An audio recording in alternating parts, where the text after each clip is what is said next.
On Keras 9, the wind didn't just whistle. It shrieked like shearing metal. This wasn't weather.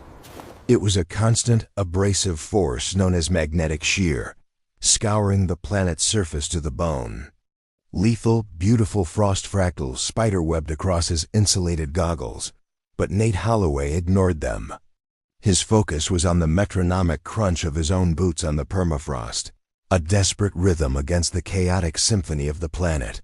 He was a scavenger, a recluse, a human from Earth who had intentionally picked the furthest fringe of the Aurelian Empire to vanish.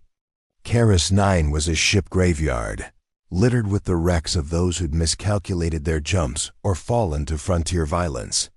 It was an ideal location to be forgotten, and a wretched place to exist. Nate needed a replacement thermal conduit for his shelter's life support. The current one's high-pitched whine was a promise of a slow, freezing death if the magnetic storm ever breached his shields. He was wrestling a heavy piece of armored cable from a derelict freighter when the sky ripped apart. This wasn't the storm.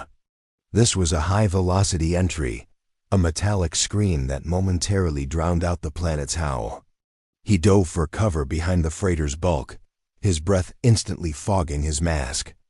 A fiery shadow streaked overhead and slammed into the ice shelf about a half-kilometer out. The ground trembled, an unnatural silence fell.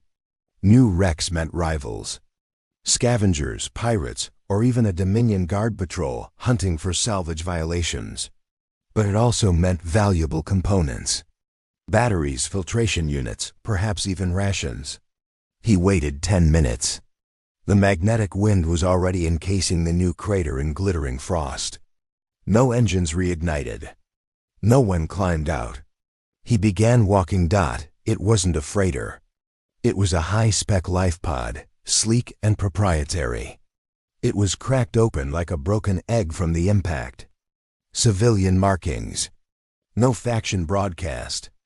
He climbed the jagged hull, tools in hand. He was there for supplies. Period. Don't get involved.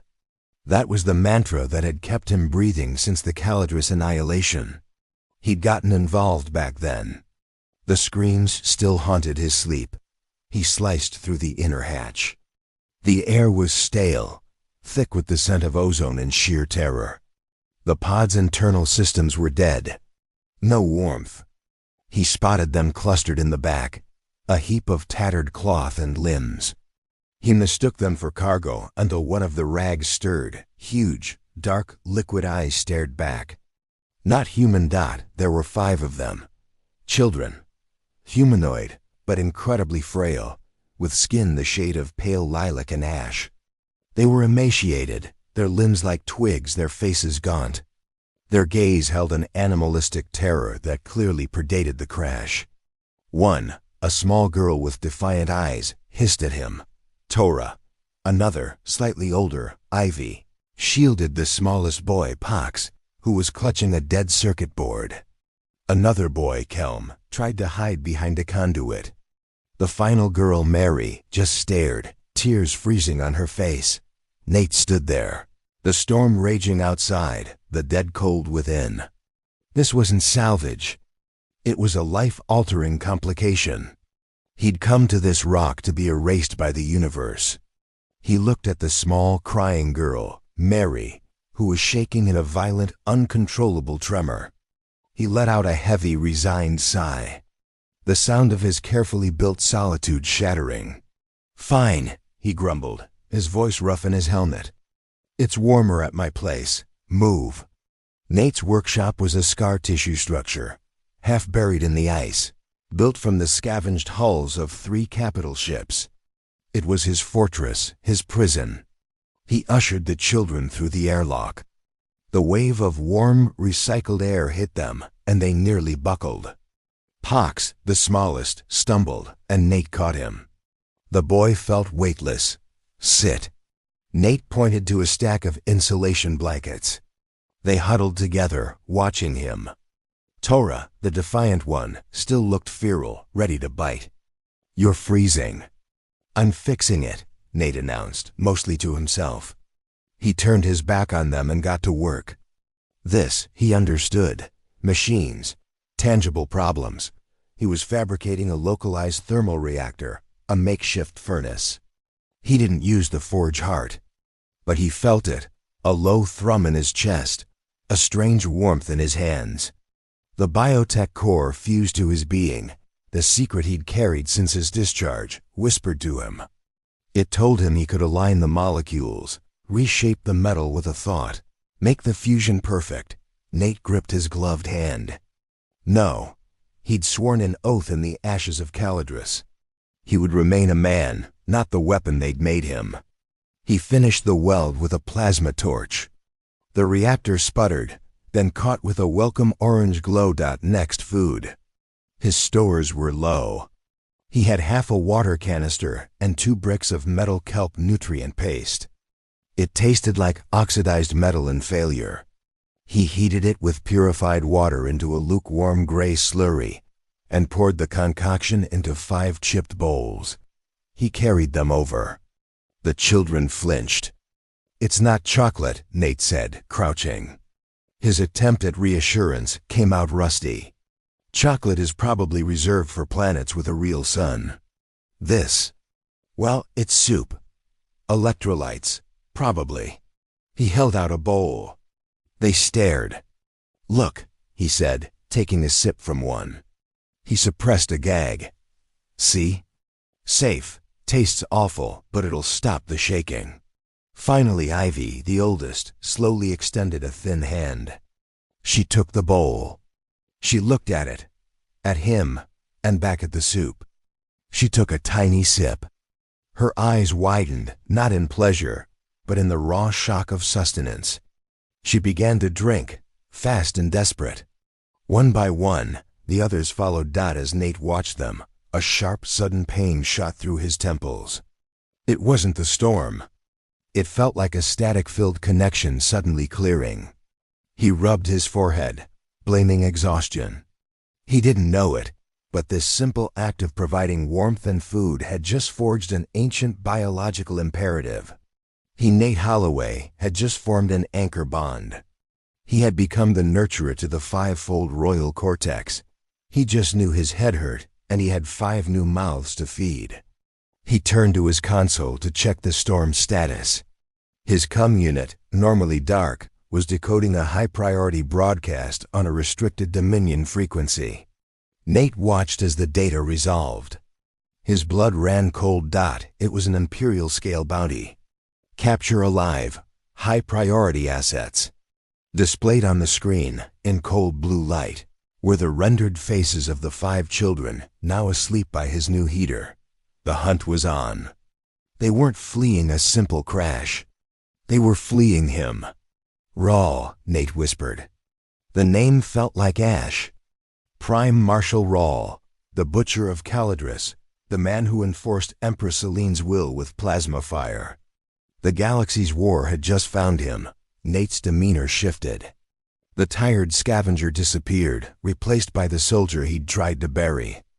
"Get up," he said, his voice sharp. The children startled, fear instantly returning. "We can't run. The storm's too strong. They'll find us. We hide." He began dragging heavy hull plates from his salvage pile, welding them over the main viewport, entombing them. "What? What's that?" Ivy rasped.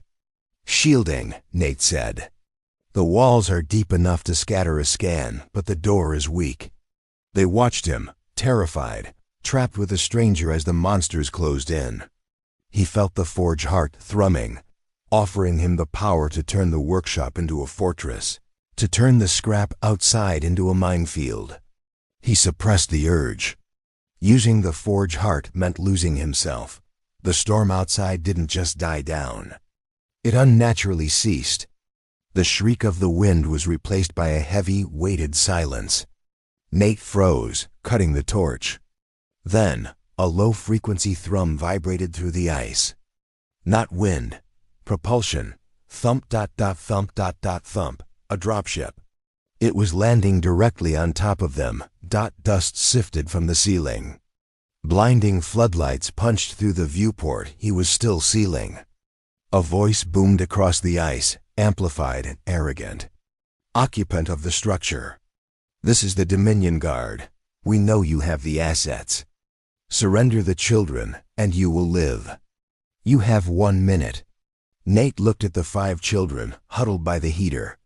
He could hand them over. Open the door. Return to his empty, quiet graveyard of a life. It would be the easy, sensible choice. Loud, metallic clanks echoed from above. Troops were deploying. Nate Holloway let out a slow breath. The mechanic was gone. The soldier was back. But this time, he wasn't taking orders. He grabbed a heavy, magnetized torque wrench, its power cell humming. He moved into the shadows by the main hatch, hidden from the light. He spoke to the armored door, his voice flat, final. No response came from outside. Instead, a high-frequency whine began to build, a sound that vibrated in Nate's teeth. Nate knew that sound. An ion scanner. It was preparing to fire, to map the interior down to the last circuit. It would find the children immediately. "Move." His voice was a low growl. He pointed to a low ventilation shaft near the floor. "Get in. All the way to the back. Don't make a sound." Terror spurred them. Ivy pushed the others toward the opening. Tora, the defiant one, paused. She looked at Nate, at the wrench, at the door. "He'll kill you," she hissed. "Only if he's lucky," Nate shot back. "Go." She scrambled into the darkness. The whine climaxed. A wave of energy washed through the workshop. A schematic of the room flashed on his console. It showed the generator, the scrap piles, and a single human form standing alone by the door. He'd waited for the scan, wanting Rawl to see him alone. "He's alone," Rawl's voice boomed, now laced with disdain. "Breach team, subdue him, secure the assets." A thermal lance, glowing white-hot, touched the center of the hatch and began to sizzle, cutting a perfect circle. Nate moved to the center of the room and tapped his cum, activating a local speaker. "While you're busy with that," Nate said, his voice echoing outside, "you should know this workshop is built directly on the main reactor of a Monarch-class cruiser. I've spent 6 years stabilizing the containment field. The vibrations from the breach will trip the failsafe." The cutting paused. "Of course I'm lying," Nate continued, walking calmly toward a large, tarp-covered object. "There's no failsafe. But the reactor is unstable. And I just averted the coolant loop. You open that door, the heat spike flash boils this entire sector. You, me, your ship, and the children." Silence. A tactical calculation. Rawl wanted them alive. "A bluff," Rawl's voice snapped, the confidence wavering. "He won't sacrifice the assets. He doesn't know what they are." The cutting resumed faster, more aggressive. Nate ripped a tarp off the object, a salvaged cryo-containment unit. He fixed a pressure hose to its main valve, aiming the nozzle at the door. "I know some hand signals," he said, talking to the vent. "Basic stuff." He held his hand where they could see. "This," 2 fingers to his temple, "means be silent, not a breath." He held his palm flat, pushing down. "This means stay down. No matter what." He made a fist and pointed to the workshop's rear exit, a tunnel into the ice caves. "And this means run. Run and don't stop. Don't wait for me. Don't look back. Got it?" A tiny muffled yes came from the vent. The hatch exploded inward. A concussive blast ripped through the room. 3 Dominion Guard troopers in matte black armor stormed in, rifles up. "Hold fire. Subdue target." Nate spun the valve. Liquid nitrogen under high pressure erupted from the nozzle. A rolling cloud of absolute zero fog filled the room in a second. It hit the troopers, and their thermal sensors went blind. "Sensors white. Thermal blind. I can't see." Nate was invisible in the fog, moving in his own space. He swung the magnetized torque wrench, not at the man, but at his rifle. The magnet. locked on, ripping the weapon from his grasp and sending it flying into the helmet of the second trooper, who went down stunned. The first trooper, blind, reached for his sidearm. Nate grabbed the trooper's ammo belt, spun him, and used him as a human shield just as the third trooper opened fire. Friendly fire! Cease fire! Nate was already at the cargo gantry controls. He slammed the emergency release. 3 tons of salvaged engine blocks, held by maglocks, dropped. A solid wall of steel slammed to the ground, sealing the breached doorway. The workshop was sealed once more. The last trooper, trapped, stared at the wall of metal. He raised his rifle at Nate. Nate didn't move. He just pointed at the floor. The trooper looked down. His boots were in a pool of conductive fluid, leading to an exposed, sparking power conduit. The trooper lowered his rifle. "My house, my rules," Nate said. He calmly took the rifle and tossed it on his workbench. "Sit, don't move." He went to the vent and gave the all-clear. 5 small faces peered out. Pox crawled out, looked at the downed soldiers, and then at Nate. Do you have a patent for that tactic?" he asked. Nate almost smiled. "No, my patent is don't die." The dropship didn't leave. It hovered, its engines a low, menacing thrum. It was a siege. Nate spent the next hours converting the workshop into a genuine fortress. The captured soldiers sat silently. Nate's mind went back to Calidris, his last unit. They'd been ordered to secure a refugee camp. Rawl, safe on his ship, gave the order. Sanitize the sector. No witnesses. Nate's unit refused. Rawl declared them deserters and had his own guard fire on them. He looked at the captive soldier. "Why the children?" "I don't know. A bounty that big?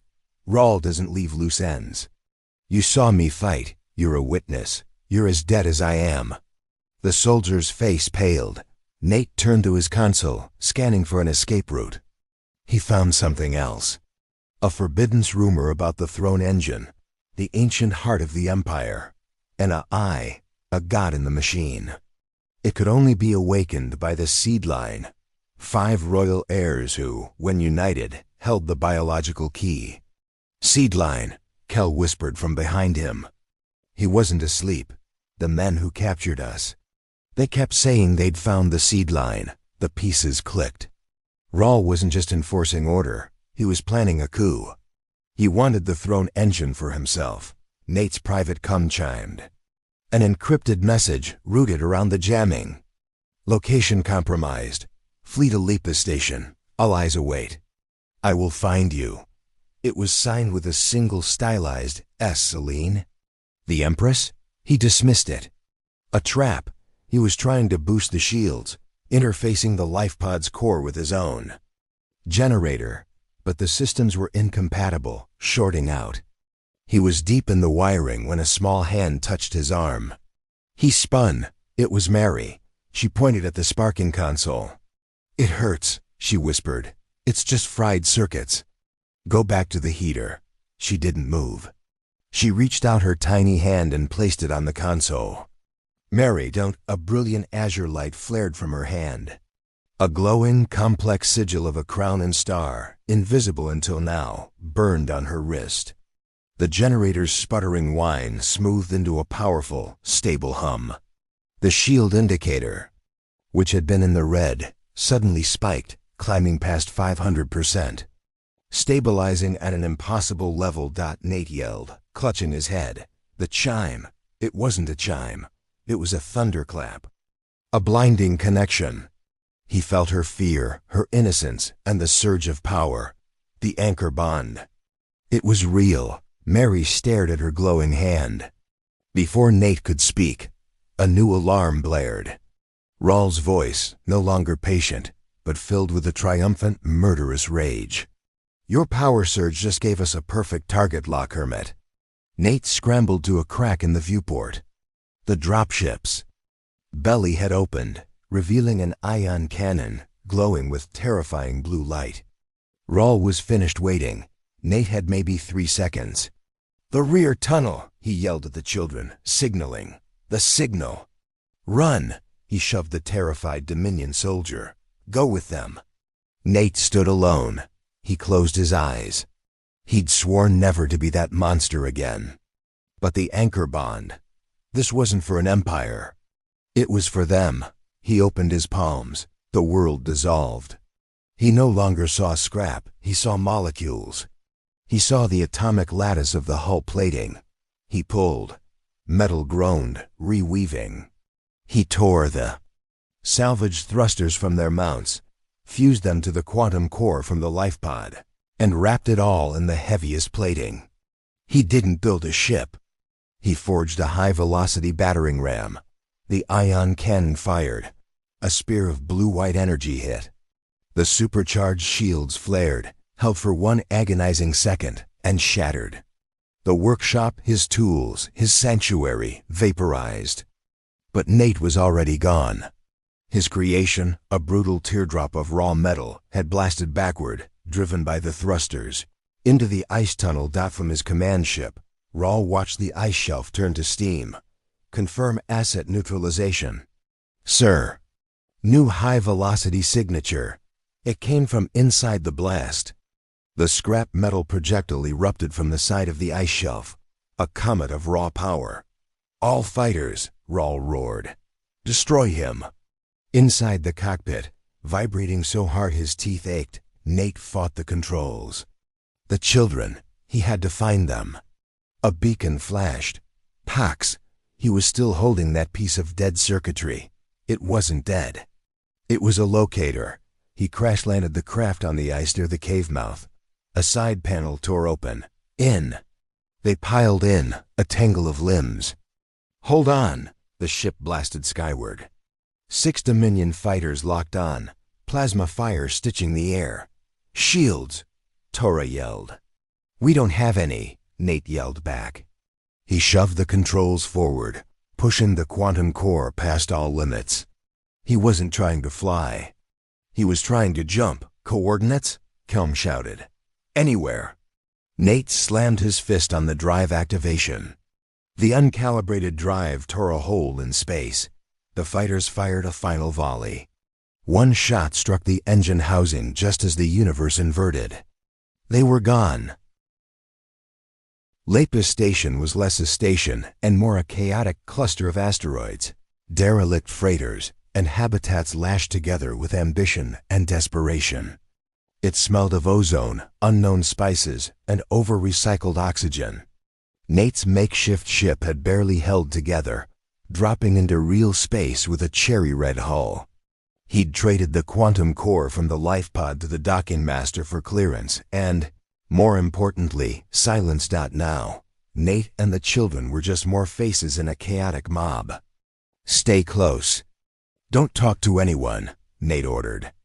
They had to find the contact from S. I believe you're searching for us. The voice was female, sharp, academic.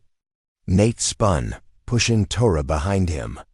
A woman in a clean lab coat stood there, looking utterly out of place. Dr. Sable Kieran, she said. I was an Imperial Court associate, specializing in arco-technology. Until I asked too many questions about the throne engine. I was dispatched to find the assets. A second figure emerged from the shadows. Tall, easy smile, expensive coat over armor. Captain Harlow at your service, he said with a mocking bow. The doctor here is the brains. I'm the transport. And you. You're the drama. A very loud arrival, Mr. Holloway. How do you know my name? Same way we knew you'd be here, Harlow said. Our employer is extremely good. We have to move. A jump that violent leaves a scar. The Dominion will be here inside the hour. Nate hesitated. I'm not going anywhere until you prove who you work for. Harlow sighed. Moth, please assure our guest. Do stop posturing, Captain. A breezy, synthetic female voice chimed from Harlow's come. Hello, Mr. Holloway. I'm Moth, the Nightjar's supervising AI. Our employer hired us. We have warm beds and food that doesn't taste like rust. If you want the children to live, I suggest you get on board. Nate looked at Pox, shivering. Lead the way. The Nightjar was a sleek, predatory-looking frigate. Welcome, Harlow said inside the clean, warm lounge. Moth, scan for contaminants. Scanning, the eye replied. I find 5 small, malnourished ... illogicals, 1 large, highly stressed ... biological. Traces of... My goodness, is that quantum core residue? He'll ruin the upholstery. Dr. Kieran knelt, her expression softening as she scanned the children. This is remarkable. The resonance is astounding ... They're projecting massive energy. She looked at Nate. What did you do? I gave them soup, Nate said, exasperated. Sable's eyes went wide. You fed them. The first contact. The first act of selfless nurture. The legends are real. The throne engine isn't just a machine. It requires a moral governor. An anchor. She stepped back, looking at Nate with awe. The first to nurture the seed line becomes that anchor. Rawl doesn't just want the children, Mr. Holloway. He wants you. Captain Harlow burst into laughter. Soup. By the Star Crown, he stabilized the imperial succession with soup. It's destiny soup. I don't want it, Nate said, pacing. I'm not an anchor. I'm a mechanic. Too late, Sable said quietly. The bond is biological. If Rawl gets you, he won't kill you. He'll break you. Twist your morality until you're his weapon. So what's the plan? Nate demanded. We were to bring you to a secure meeting, Sable said. But we're being hunted. Rawl's top inquisitor, Vale, is coming. As if summoned, the ship's alarms chimed. Too late, Moth announced. He's here. Dominion Guard, black armor, approaching the bay. An inquisitor is leading them. Sable, prep the pods, Harlow yelled, running for the cockpit. No, Nate said. Harlow stopped. We run, he follows. We end this now. He looked around and grabbed the heavy, industrial-grade magnetic hull clamp. You're fighting an inquisitor. With a magnet? Sable asked, horrified. I'm going to not die, Nate replied. Keep the engines warm. Nate stepped onto the docking bay. The market chaos was gone. Inquisitor Vale stood there, flanked by 6 troopers. He was tall, thin, his armor like a black carapace, a sizzling plasma lance in his hand. The Scavenger, Vale's voice hissed. Surrender the assets. The Prime Marshal will grant you a clean death. The offer's underwhelming, Nate said. Vale moved, a cybernetic blur. The plasma lance hissed, cutting the air where Nate had been. Nate didn't fight. He ran, weaving through the containers, drawing Vale deeper into the bay. You cannot run, Anchor. Vale hissed, cutting him off. He raised the lance for the kill. You're right, Nate said. I'm tired of running. As Vale lunged, Nate didn't dodge. He activated the magnet and threw it. Straight up. It slammed onto the massive steel gantry overhead with a deafening clang. Vale, his metal armor, his cybernetic limbs, and his plasma lance, was instantly ripped off his feet. He was snatched skyward, slamming hard against the ceiling gantry, pinned and dangling like a puppet. Nate ran back to the Nightjar, the ramp already lowering. That, Harlow said as Nate leaped aboard, was the most magnificently disrespectful takedown I have ever seen. Moth, go! They were safe in hyperspace. The children were eating real food. All right, Nate said to Harlow. No more games. Your employer. I talked to her, now. Harlow led him to the cum room. A secure channel. A hologram flickered to life. A full-size, high-fidelity projection of a woman. She was seated, stars wheeling behind her. On her dark hair rested the glittering star crown of the Aurelian Empire. Empress Celine, Your Majesty. The word felt like grit. Mr. Holloway, Celine said, her gaze intense. You are not what I expected. I'm a scavenger. What did you expect? Not a man who neutralizes an Imperial Inquisitor with docking equipment, she said, a ghost of a smile vanishing. I've been monitoring Rawl. He intends to seize the throne. You knew about the children, Nate said. They were in my protective custody. Rawl's agents seized them. My people launched them on a blind jump to the border. I hoped they'd be lost and safe. I never anticipated ... You lost them, Nate accused. And you are why they're alive. Celine retorted, her calm breaking. I am playing a game of shadows against the man who controls my entire military. I am bound by protocol. Rawl is not. She softened. You are the anchor. A variable I never planned for. Rawl wants to break you. I need to protect you. I don't trust you, Nate said. You shouldn't, Celine replied. Trust is a luxury. I'm not asking for loyalty. I'm offering a temporary, mutually beneficial alliance. You want the children safe. I want my throne and Rawl's head. What's the plan? You must come to the Crown Spire. It's the only place to safely integrate the seed line, and the only place I have the authority to declare Rawl a traitor. It was a trap. Almost certainly. But what choice did he have? I'll bring them to the Crown Spire, Nate said. But I don't work for you. I'm not your soldier. When this is done, they go free. So do I, Celine held his gaze. A very human bargain, Mr. Holloway. Agreed. Captain Harlow has the route. An old decommissioned military lane. Rawl will not find you. The hologram faded. Nate walked back to the cockpit. So, Harlow said, how was the date with Destiny? She's complicated, Nate muttered. Let's just get this over with. Aye, Captain Anchor, sir, Harlow quipped. Programming the Duchess's run now. Clean, secure jump. We'll be at the core world in 12 hours. Engaging jump drive ... now. The Nightjar's engines whined.